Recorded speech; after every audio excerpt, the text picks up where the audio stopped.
90 రోజుల కోర్సు పూర్తి చేస్తే చాలు 100% ప్లేస్మెంట్ సపోర్ట్ తో సాఫ్ట్వేర్ జాబ్ మీ సొంతం. వెంటనే కోడ్ జ్ఞాన్ డెస్టినేషన్ ని సంప్రదించండి. నమస్కారం అలగరి రవీంద్రనాథ్ గారు. నమస్తే అండి శ్రీ గారు.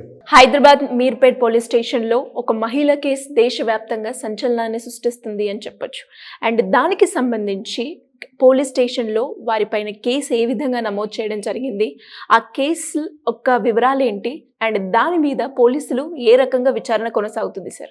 మీర్పేట వెంకటేశ్వర కాలనీలో జరిగినటువంటి ఏదైతే సంఘటన ఉందో ఇటీవల గడిచిన ఒక 3 డేస్గా బాగా కంప్లీట్గా వైరల్ అవుతుంది. దానికి సంబంధించినటువంటి ఒక ఇన్ఫర్మేషన్ అంటే తన భార్యని తనే చంపాడని పుట్ట గురుమూర్తి అనే వ్యక్తి తన భార్య అయినటువంటి పుట్ట వెంకటమాధవి గారిని పూర్తిగా అత్యంత కర్కశంగా అత్యంత హేయంగా దారుణంగా ఖండఖండాలుగా నరికేసి తరువాత దాన్ని కుక్కర్లో పెట్టి ఉడికించేసి ఆ శరీర భాగాల్ని తర్వాత దగ్గరగా ఉన్నటువంటి మీర్పేట చెరువులో ఆ యొక్క శరీర భాగాల్ని తను పడవేసినట్టుగా కూడా చెప్పడం జరుగుతోంది. అయితే దీనికి సంబంధించి పూర్తి విచారణలో జరుగుతోంది అని దీనికి సంబంధించిన ఇన్ఫర్మేషన్. అయితే మనకు అందిన ఇన్ఫర్మేషన్ వరకు మన మీడియా కథనాలు ఉన్నాయి, పూర్తి చాలా వరకు స్పెక్యులేషన్ జరుగుతున్నాయి.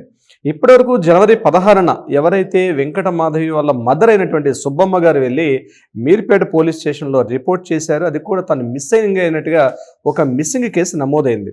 15వ తారీఖు నుంచి తను కనిపించట్లేదని చెప్తూ సుబ్బమ్మ గారు అంటే ఎవరైతే చనిపోయిన మృతురాలను కూడా అన్నాం. యాక్చువల్గా విషయం ఏంటి తెలియట్లేదు కాబట్టి మృతురాలనే అంటే ఇప్పటివరకు కూడా మిస్సింగ్ కేసుగా నమోదైంది కాబట్టి తను కనిపించట్లేదని చెప్పి వాళ్ళ మదర్ పోలీస్ స్టేషన్లో కంప్లైంట్ చేయడం జరిగింది. దీనికి సంబంధించి ఎవరైతే హస్బెండ్ ఉన్నారో పుట్ట గురుమూర్తిని కూడా పోలీసులు పిలిచి విచారణ చేసినప్పుడు అందులో కొన్ని దిగ్భ్రాంతికరమైన విషయాలు కొన్ని వెలుగులోకి వచ్చినట్టుగా మన కథనాలు బయటకు వచ్చాయి. ఏంటంటే తన భార్యని నేను 16వ తారీఖు నాడు చాలా గట్టిగా గొడవైందని, ఆ గొడవకు సంబంధించి నేను గట్టిగా ఆమెను కొడితే ఆమె చనిపోయిన తర్వాత ఆ యొక్క మృతదేహాన్ని నేను కంప్లీట్గా అదృశ్యం చేసే భాగంగా ఆమెను పూర్తిగా ఖండాలుగా నరికేశాను.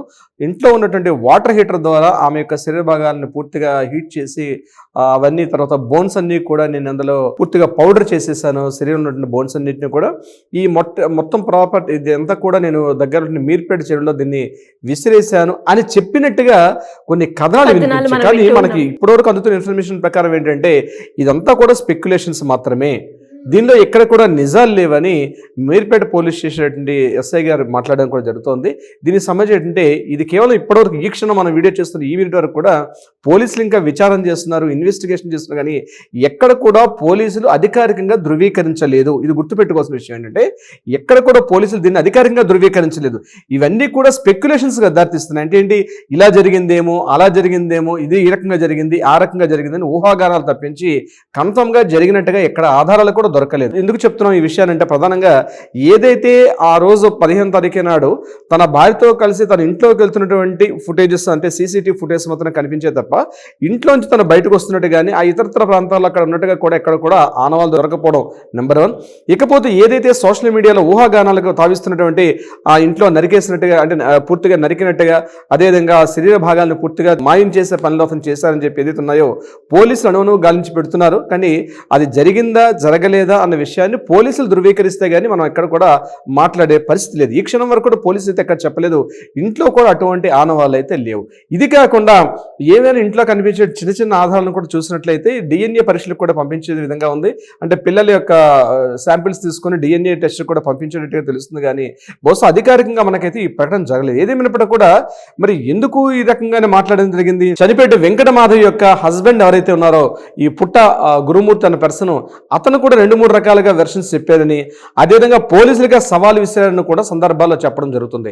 ఇక్కడ మనకి ఏంటంటే ఇక్కడ లీగల్ పరంగా మనం మాట్లాడుకున్నట్లయితే ఏదైనా ఒక సంఘటన జరిగింది అంటే ఆ సంఘటనకు సంబంధించిన సాక్ష్యాన్ని ఖచ్చితంగా ప్రవేశపెట్టాల్సిన అవసరం ఉంటుంది. సో సాక్ష్యం అన్నది కంపల్సరీ ఇంపార్టెంట్. అంటే అది సాక్ష్యాలు లేటప్పుడు మనం కోర్టులో ప్రొడ్యూస్ చేసేటప్పుడు క్రిమినల్ కేసులు ఏంటంటే ఇప్పటివరకు మిస్సింగ్ కేసుగా నమోదైంది. కానీ క్రిమినల్ కేసుగా నమోదైనప్పుడు ఖచ్చితంగా సాక్ష్యాధారాలను కోర్టులో ప్రవేశపెట్టాల్సిన అవసరం అయితే ఉంటుంది. అంటే నేను తనకు తానుగా నేను చేశానని చెప్పి నేరస్తుడు అంగీకరించినప్పుడు కూడా నేరం చేసినట్టు సంబంధించి దానికి ఏదైనా ఆధారం చూపించాల్సిన అవసరం అయితే ఉంటుంది. అంటే తను వాడినటువంటి ఉపయోగించినటువంటి వస్తువులు కానీ పరికరాలు కానీ ఆయుధాలు కానీ అదేవిధంగా ఏమైనా మిస్ అయినట్టయితే ఆ యొక్క శరీర పార్ట్స్ కానీ డిఎన్ఏ కానీ ఇవన్నీ ఎంతో పూర్తిగా కూలంకుషంగా పోలీసులు ఎంక్వైరీ చేస్తారు దీనికి సంబంధించి.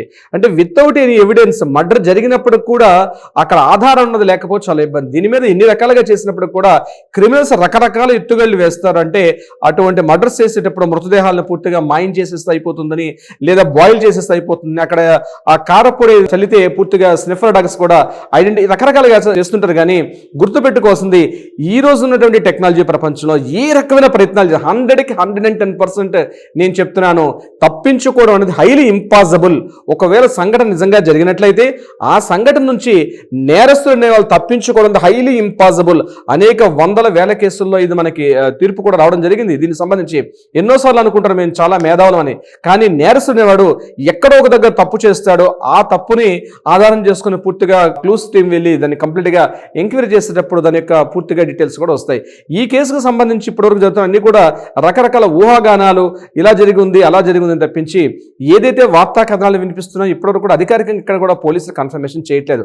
అయితే ఈ సంఘటన జరిగింది ఇప్పుడు నిజంగా మిస్ అయిందా లేకపోతే హత్య గావించబడిందా అన్న కోణంలో పోలీసులు చాలా రకాలుగా ఇన్వెస్టిగేషన్ చేస్తున్నారు. కాబట్టి దాన్ని కూడా వాళ్ళు బయటకు రివీల్ చేయట్లేదు. ఎందుకంటే ఈ యొక్క కేసు యొక్క ఇన్వెస్టిగేషన్ యొక్క విచారణ కానీ లేదా ఇన్వెస్టిగేషన్ కానీ బయట పెట్టినట్లయితే తప్పనిగా సాక్ష్యాధారాలు కూడా రూపుమాపే అవకాశం ఉంటుంది. ఎందుకంటే ఇందులో ఒకరు పార్టిసిపేట్ చేశారా, గ్రూప్ ఆఫ్ పీపుల్ ఎవరైనా పార్టిసిపేట్ చేశారన్న కోణంలో కూడా పోలీసు ఇన్వెస్టిగేషన్ చేస్తారు. ఎందుకంటే ఈచ్ అండ్ ఎవ్రీ పార్ట్ కూడా ఇంపార్టెంట్ కాబట్టి. సో ఈ కేసుకు సంబంధించి అనేక రకాల కోణాల్లో ఇంకా పోలీసు ఇంటర్గేషన్లో విచారణ అవుతుంది. కాబట్టి investigations team, clues team, sniffer dogs, DNA test, laboratory టెస్ట్లు అన్ని కూడా ఉన్నాయి. కాబట్టి ఖచ్చితంగా ఇప్పుడు ఆ మహిళ అదృశ్యమైందా లేదా ఆ మహిళ అదృశ్యమైతే హత్య గావించబడిందా అనే విషయం మీద రకరకాలుగా స్పెక్యులేషన్ జరుగుతున్నాయి. కానీ మనకు అధికారంగా అందిన ఇన్ఫర్మేషన్ ప్రకారం దయచేసి మీడియాలో ఇప్పుడు ఈ క్షణం వరకు కూడా ఎక్కడ కూడా ఇన్ఫర్మేషన్ రాలేదు.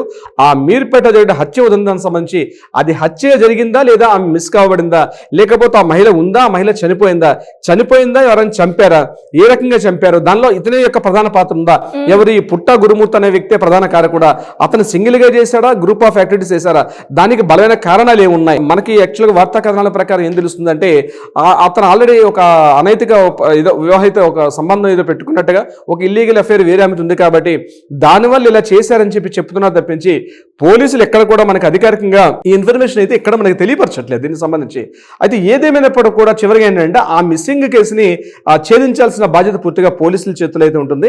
కానీ క్రిమినల్స్ అనే వాళ్ళు మాత్రం గుర్తుపెట్టుకోండి, ఈ యొక్క దీని మీద చెప్తున్నాను, క్రిమినల్ చేయని ఆలోచన ఉంటే ఈ క్షణమే తప్పించుకోండి, అటువంటి ఆలోచన చేయకండి. ఇటు ఉన్నా సరే సామరస్యపూర్వకంగా కూర్చుని మాట్లాడుకోండి తప్పు. కానీ మేము ఆ చర్యలు చేస్తాము, తప్పనిసరిగా తప్పించుకుంటాము, నేరస్తుల్ని కోర్టు నుంచి కానీ పోలీసుల దగ్గర నుంచి తప్పించుకుంటాము అనుకోవడం మాత్రం ఉత్త అపోహ, జరగని పని.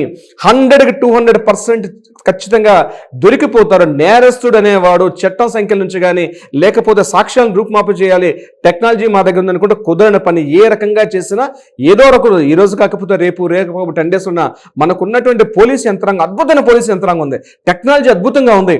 పోలీసులు వాళ్ళ ట్రైన్డ్ పర్సన్స్, వాళ్ళు మీరేదో తాత్కాలికంగా చేసిన ట్రైన్డ్ పర్సన్ తప్పించుకోవడం ఉంది హైలీ ఇంపాసిబుల్.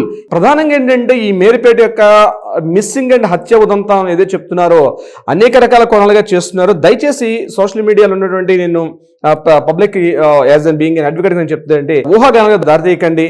ఎందుకంటే ఇన్వెస్టిగేషన్ జరుగుతుంది కాబట్టి ఒకటి, నేరస్తుడు అనేవాడు తప్పించుకోవడానికి హైలీ ఇంపాసిబుల్, ఏదో రకంగా దొరికిపోతాడు, తప్పించుకోవడం ఇంపాసిబుల్. ఎందుకంటే వెల్ ట్రైన్డ్ పర్సన్స్ మన లా అండ్ ఆర్డర్ డిపార్ట్మెంట్ కాబట్టి వాళ్ళని తప్పించుకోవడం జరగని పని గుర్తుపెట్టుకోవాల్సిన అవసరం కూడా ఉంటుంది ప్రతి ఒక్కరు కూడా ఈ విషయానికి సంబంధించి. శ్రీ గారు, great sir, thank you so much. Thank you so much అండి శ్రీ గారు.